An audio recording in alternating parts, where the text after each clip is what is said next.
点です。お出口は左側です。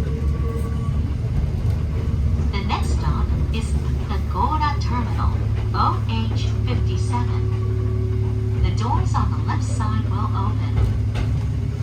沿線施設のゴーラ公園は1914年に開園されたフランス式成形庭園です。園内にある体験工芸館クラフトハウスでは吹きガラスや工芸体験がお楽しみいただけます。Gora Park is located along the railway line. It is a formal-style French garden that opened in 1914. 本日も登山電車をご利用くださいまして誠にありがとうございました。まもなくゴーラ終点です。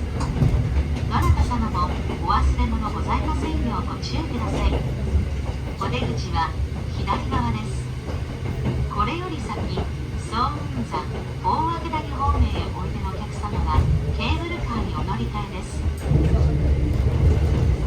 Thank you for taking the Hakone Tozan line. We will soon be arriving at Gora Terminal, OH57. Please remember to take your belongings with you. The doors on the left side will open. Passengers for Sounza and Owakudani should change onto the Tozan cable car here. 次のケーブルカー15時8分発でございます。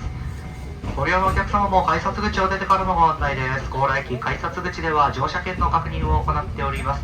デジタル箱根フリーパスまた乗車券類はお手元にご用意の上お進みください。